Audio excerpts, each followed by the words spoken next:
You know, brothers and sisters, imagine that Allah doesn't give you everything you asked for here. And then you die and you're raised on the day of judgment. And there you see rewards, gifts, palaces, things. You think, where did I get all this from? I don't deserve all this. As far as I remember, I didn't do that many prayers. I didn't do that many things for people. And it will be said to you, these are all the du'as that weren't responded to you. Allah owes them to you. Here you go. It's back pay. Subhanallah. The scholars mentioned about this hadith, they said that people on the day of judgment will see this among other people. That when they see how much Allah had given them because He owed them the du'as, Allah doesn't owe anybody anything, but Allah subhanahu wa ta'ala made it upon Himself to owe you, that they would wish if all of their du'as weren't granted in the former life. They all wish that if all their du'as weren't responded to and that they left it all for today from the goodness that they see. Therefore, brothers and sisters, nothing is ever gone. Be very careful, brothers and sisters, from transgressing in your dua. And I will count 11 ways that you transgress against your dua. Allah says in the Quran, in the verse that I recited before in Surah number 7, verse 55, call upon your Lord with humility and in secret. Surely He does not love transgressors. Transgressors in your dua. So we're going to enumerate what transgressing in your dua means. Meaning, don't cross the boundaries in how you make dua. Number one, don't ask. Transgressing dua is asking for supernatural, impossible things.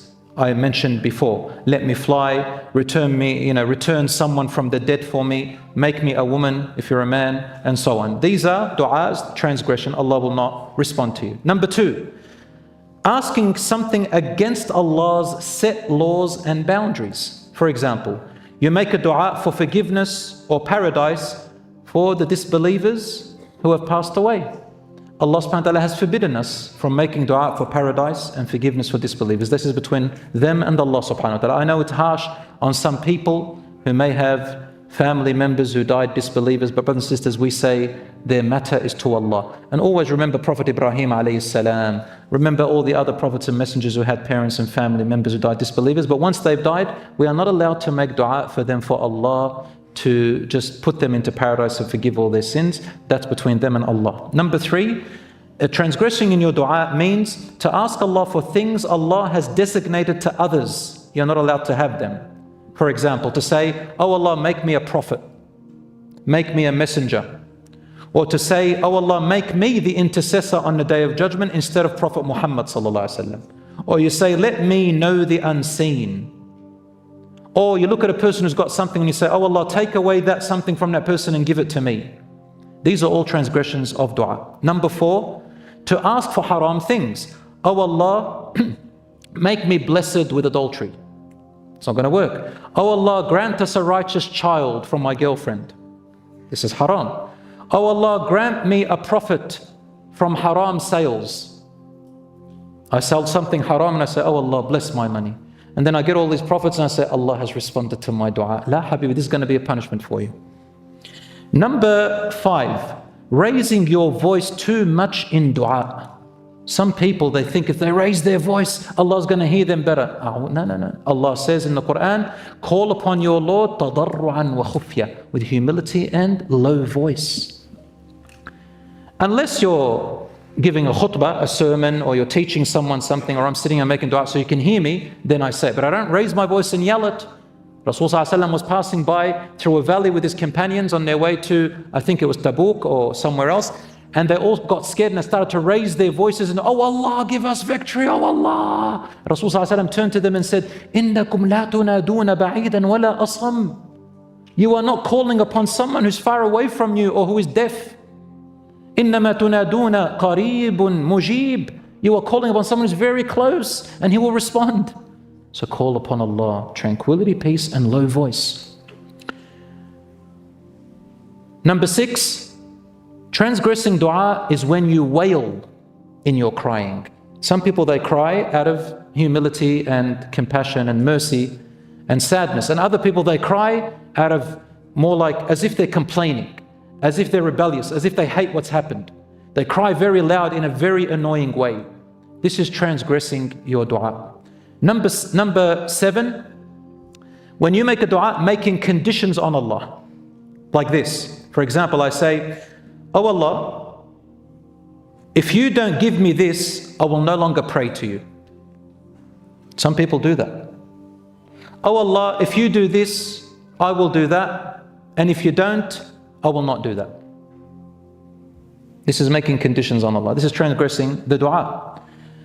Number 8, asking in too much detail. "Let me enter through the white door of the right place of paradise with a white palace on the right side of paradise with hinges made out of fairy dust," and so on.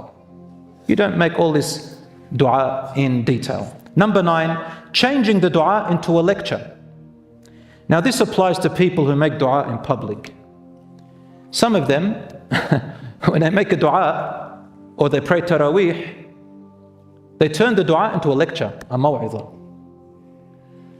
"Oh Allah, the graves and the door that will open in the grave and the darkness of the graves, and when the worms come and eat my body and it starts to deteriorate and I have no father or mother, and the ugliness of this and the ugliness of that, oh Allah," and everybody starts crying and you're moving the emotions. This is transgressing the dua, turning the dua into a lecture. Sometimes people stand up and they're making dua, for example, that goes on for 40 minutes. And it's no longer a dua, it becomes a lecture. And just to move the hearts, this is not a dua. Number 10, starting each and every name of Allah, stating each and every name of Allah and making dua after mentioning each and every name. I don't know if you've heard this before. I've seen some people, especially when they pray Imam or when they make dua, they mention all the names of Allah. And they start going one by one, and make dua one by one. This is transgressing the dua. Number 11, prolonging the dua when leading people in prayer or sermons or lectures. You shouldn't make it long. Imam Ahmad was asked, Imam Ahmad, he said, Imam Ahmad ibn Hanbal, if somebody is praying, let's say Taraweeh for example, Qunut, and they make the dua in the end, in witr, Allahumma hdina fi man hadayt, and then after he finishes he continues more, what should we do? He recommended stop your prayer and leave. Because that's not the sunnah of the Prophet ﷺ. Oh gosh, when Ramadan comes, this is for us when we pray Imam, we have to deal with this with the people all the time. If I make it short, someone stops me and says, Shaykh, make it longer. Let us get moved. You make it long, someone stops me and says, it's not the sunnah, ya akhi. You shouldn't make it long, make it short. You can never make people happy. The sunnah is to make the dua short and not long, especially when people are praying behind you. So, dua should be simple. Get to the point with your request, humility, honesty, and sincerity. Rasul ﷺ used to say, oh Allah, I ask you for paradise and whatever brings me close to it, and I seek refuge in you from hellfire and everything that brings me closer to it with my words and actions.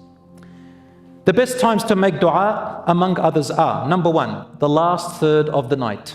That's a really good time to make dua, or in the depth of the night. Number 2, in your sujood, making prostration. Number 3, between the adhan and the iqamah. What does that mean? It means from the moment the prayer time arrives on your calendar, that's considered the adhan, and then the iqamah. So if you're sitting in the mosque and you're waiting until the imam starts, in between that time, make dua. That's an acceptable time. If you're at home, for example, from the time of the adhan, you go and make wudu, you're waiting maybe for your sibling, you're about to pray. Within that time, inshallah, is also a dua that is accepted. Also, a time period during different times on Friday. And there are 3 main times. Number 1, when the imam climbs up the minbar. The imam climbs up and gives the sermon until he finishes prayer. When should you make dua? You know, when the imam sits down in between the 2 khutbahs, in that time make dua. And when the imam comes down, make dua. And in your sujood in prayer, make dua. And after the prayer, make dua. Also, in between Asr and Maghrib on Friday, all that time, there is a designated time where you can make dua and it's more accepted. Number 3, in the last hour before sunset. Last hour before sunset. All of these are, inshallah, part of the good times on Friday. As for the rest of the day of Friday, it's all blessed, but to a lesser extent. Another time to make dua is in times of necessity and hardships. The oppressed person, their dua is strong. The traveler, someone who's on traveling, their dua is strong. The person who is sick, their dua is strong. Serving your parents, while you're serving your parents, and your dua becomes more strong. And there's a story about Uwais al-Qarni. Ever heard of Uwais al-Qarni? Uwais al-Qarni was a man who lived at the time of the Prophet ﷺ. He lived away, I think it was in Yemen, maybe I could be mistaken, but he was not in Medina when the time of the Prophet ﷺ was there. And he had the chance to go and see the Prophet ﷺ and meet him. Had he gone and met the Prophet ﷺ and believed in him, he would be classified as a Sahabi, a companion. But Rasul ﷺ died, and Uwais al-Qarni never had the chance to meet the Prophet Muhammad, peace be upon him. So he feared that he wasn't one of the companions. But Rasul ﷺ, he counted him as one of the righteous among the companions, but not technically in the meaning, because to be a companion you have to meet the Prophet ﷺ and believe in him to be classified as a companion.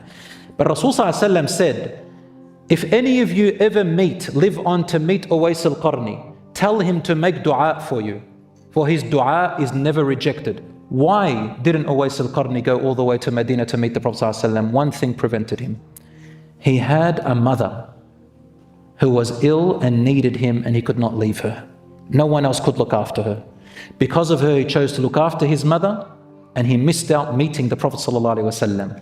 Because of that, he became the most, the strongest candidate of having their dua accepted. And at the time of Umar radiallahu anhu, Umar, the Khalifa, the second Khalifa, Umar radiallahu anhu, he went and saw him in Hajj around the Kaaba, and he saw him and he recognized people saying, this is Uwais. People were gathering around him. So he came up to him and he saw him. Umar radiallahu anhu says, Uwais al-Qarni? He says, yes. He said, make dua for me. For I heard the Messenger ﷺ say, if you meet him, ask him to make dua for you, for his dua will not be rejected. Do you see, my dear brothers and sisters? So this is the amazing story of serving your parents. And lastly, whilst doing good deeds. Anytime you do good deed, make a dua, my dear brothers and sisters.